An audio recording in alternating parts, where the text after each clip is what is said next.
नमस्कार दोस्तों, मैं दिलीप कुमार। दोस्तों, बीपीएससी टीआरई 3 परीक्षा जो 15 मार्च को हुई थी, वो दोनों पालियों की परीक्षा रद्द कर दी गई है।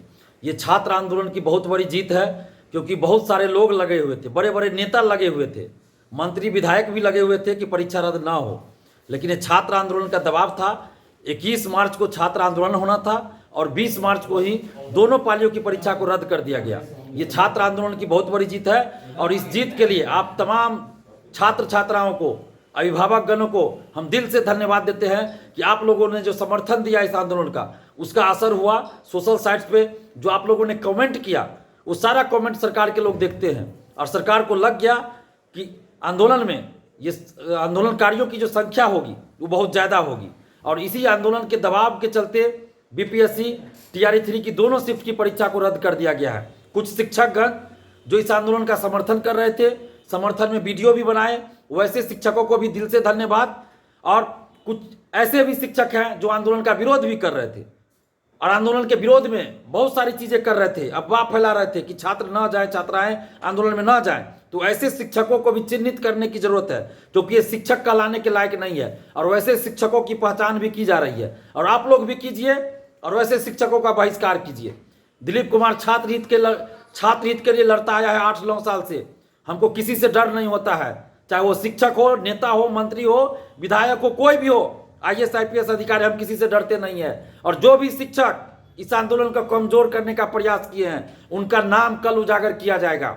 आप लोग सिर्फ हमारा साथ दीजिए। बड़े बड़े लोग इसमें संलिप्त हैं। हम नीतीश कुमार जी को इस बात के लिए धन्यवाद देते हैं कि उन्होंने छात्र आंदोलन को देखते हुए परीक्षा स्थगित करवा दिया। इसके लिए नीतीश कुमार जी को धन्यवाद।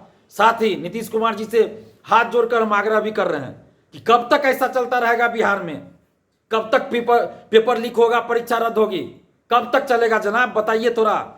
बिहार के लाखों युवा जानना चाहते हैं ये। आप 18 साल से बिहार के मुख्यमंत्री हैं, कब तक चलेगा? हम लोग जानना चाहते हैं कि कब तक चलेगा। पेपर लीक होगा, परीक्षा रद्द होगी, फिर से परीक्षा होगी, फिर शिक्षा माफिया कोई और तरीका ढूंढेंगे धांधली सेटिंग का। पेपर लीक नहीं कराएंगे तो अंदर से ओएमआर सीट रहेंगे, ओएमआर सीट नहीं रहेंगे तो मार्क्स बढ़ा देंगे पैसा लेकर। तो आखिर कब तक ये चलता रहेगा? क्यों नहीं एक बार आप शिक्षा माफियाओं पे सर्जिकल स्ट्राइक करते हैं? बिहार के युवा, बिहार के लाखों स्टूडेंट्स आपकी तरफ देख रहे हैं नीतीश कुमार जी, और आप चुप्पी साध लिए हुए हैं। आपकी छवि को धूमिल करने का प्रयास आपके ही अधिकारी कर रहे हैं, आपके ही करीबी नेता कर रहे हैं। आप पे भ्रष्टाचार का कोई आरोप नहीं लगा, हम लोग भी नहीं लगा रहे हैं। आपकी जो छवि रही है कि भ्रष्टाचार के खिलाफ आप कार्रवाई करते हैं, लेकिन इन शिक्षा माफियाओं पर कार्रवाई करने में आप चुप क्यों हो जाते हैं? क्यों बड़ी बड़ी मछलियों को बचा लिया जाता है? क्यों आपके अधिकारी, आपके मंत्री, आपके नेता शिक्षा माफियाओं को बचाने की पैरवी करने लगते हैं?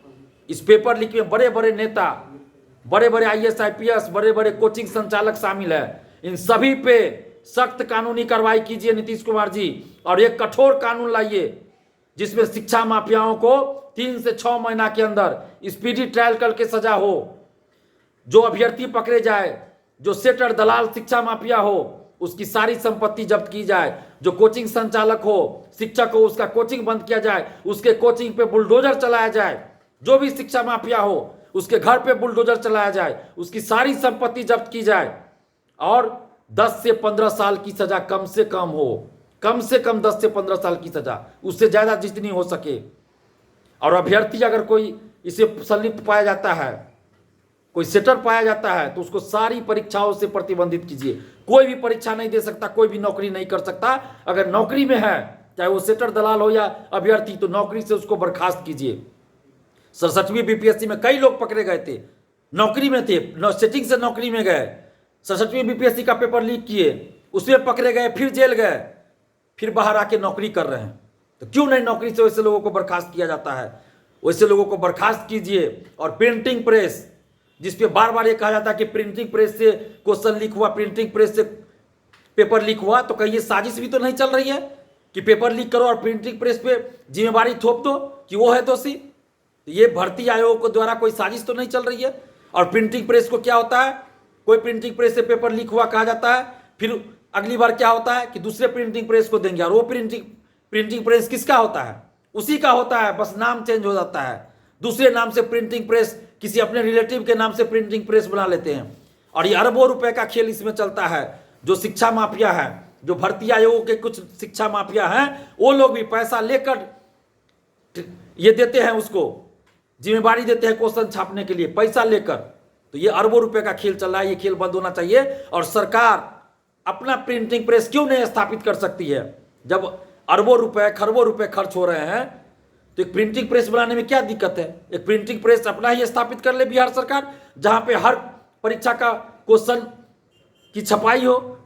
हर परीक्षा, चाहे मैट्रिक, इंटर, ग्रेजुएशन या फिर प्रतियोगी परीक्षा हो, बीपीएससी का हो, बीएसएससी हो या कोई भी परीक्षा हो, सबकी क्वेश्चन की छपाई वहां हो, सरकारी संरक्षण में होगा। वहां जो अधिकारी होंगे उनका दायित्व बनेगा, कुछ गड़बड़ी होगा तो वो नपेंगे, तो उनके अंदर एक डर होगा। लेकिन अभी प्राइवेट एजेंसी को आप क्वेश्चन छापने की जिम्मेवारी देते हैं, उसको कोई डर नहीं होता है। तो इसलिए प्रिंटिंग प्रेस की भी व्यवस्था की जाए बिहार में। और ये जितने भी बड़े बड़े शिक्षा माफिया हैं, चाहे वो कोचिंग संचालक हो, बड़ा से बड़ा या बड़ा से बड़ा नेता हो, उस पर कठोर कानूनी कार्रवाई कीजिए नीतीश कुमार जी। नहीं तो बिहार के युवा, जिनका भरोसा अब किसी नेता पे नहीं रहा, किसी पार्टी पे नहीं रहा, तो उस भरोसा तो खत्म हो चुका है। अगर आप कार्रवाई करते तो थोड़ा भरोसा बन भी सकता है। और बिहार के समस्त अभ्यर्थियों से अपील करेंगे कि आपने देख लिया कि पेपर लीक के खिलाफ आपके लिए कौन नेता, कौन पार्टी लड़ने आया, तो थोड़ा एक का भी नाम बता दीजिए। कोई नेता, कोई पार्टी आपके लिए लड़ने नहीं आया। सब राजनीतिक रोटियां सेकते रहे। विपक्ष में रहते हैं तो बड़ी बड़ी बात, सरकार में आए तो भूल जाते हैं। सबका यही हाल है, चोर चोर मौसेरे भाई वाली बात है। तो आप किसको वोट दीजिएगा, हमको जरा बता दीजिए। कौन नेता, कौन पार्टी आपके लिए लड़ने आया? जब आपके लिए कोई नेता, कोई पार्टी लड़ने नहीं आया तो आप किसी को वोट क्यों दीजिएगा? नोटा बटन दबाइए, नोटा बटन दबाइए। या आप में से कोई अभ्यर्थी चुनाव लड़ना चाहे, लड़िए चुनाव, हम लोग आपके लिए प्रचार करेंगे। आप लड़िए चुनाव, हम लोग प्रचार करेंगे आपके लिए। लेकिन आपकी छवि अच्छी होनी चाहिए, आप ईमानदार होंगे, आप संघर्षशील होंगे, हम लोग आपका साथ देंगे। जिनको भी इच्छा हो लड़िए इस लोकसभा चुनाव में, हम लोग आपका साथ देंगे। किसी नेता को, किसी पार्टी को वोट देने से अच्छा है कि किसी छात्र को, किसी छात्रा को हम वोट दें तो हमको लगेगा कि हमने किसी सही आदमी को वोट दिया। तो आप लोग को अब फैसला करना है। नोटा बटन दबाइए, नहीं तो खुद चुनाव में खड़ा हो जाए। मैं तो किसी पार्टी को, किसी नेता को वोट देने नहीं जा रहा हूं, मैं नोटा बटन दबाऊंगा। हाँ, कोई युवा अगर हमारे क्षेत्र से खड़ा हो जाए जो ईमानदार हो तो मैं उसको जरूर वोट दूंगा, लेकिन किसी पार्टी वाले को वोट नहीं दूंगा। और ये जो आज जीत मिली है, ये छात्र आंदोलन और छात्र की एकजुटता की जीत है। इसके लिए आप सभी छात्र छात्राओं को दिल से धन्यवाद। बस आगे भी इस संघर्ष को जारी रखना है। और अभी ये लड़ाई खत्म नहीं हुई है। पेपर लीक में संलिप्त सभी लोगों को जब तक पकड़ा नहीं जाएगा, ये लड़ाई खत्म नहीं होगी। क्योंकि एक परीक्षा का पेपर लीक नहीं होता है, हर परीक्षा का पेपर लीक हो रहा है। इसलिए बड़ी बड़ी मछलियों को भी पकड़वाना जरूरी है। तो आप लोगों के पास भी जो भी सूचना हो, जानकारी हो, आर्थिक अपराध इकाई को दीजिए या हमें बताइए, हम आर्थिक अपराध इकाई तक पहुंचाएंगे। और पिछले 3-4 दिन से हम लोग आर्थिक अपराध इकाई भी जा रहे थे, जो भी जानकारी थी, जो भी सबूत था वो दे रहे थे। पिछले 2 दिन से, कल और आज, हम लोग दिन भर भींग भींग कर जगह जगह जा रहे थे। वर्षा हो रही है पटना में, लेकिन संघर्ष रंग लाया। हम सभी का जो सम्मिलित संघर्ष था, सामूहिक प्रयास था, वो रंग लाया। और कुछ अभ्यर्थी हमारे साथ पिछले 3 दिन से थे। दिन भर हम लोग खाने का भी मौका नहीं मिल पाता था, और हमारे चलते 3-4 और स्टूडेंट भूखे रह जाते थे दिन भर। तो हम सबको धन्यवाद देते हैं कि सब लोगों ने साथ दिया और ये छात्र आंदोलन की बहुत बड़ी जीत हुई। बस इस जुनून को, इस साहस को और इस एकजुटता को आगे भी बनाए रखना है, ताकि पेपर लीक में संलिप्त सभी लोगों पे कार्रवाई की जाए। धन्यवाद। जय हिंद।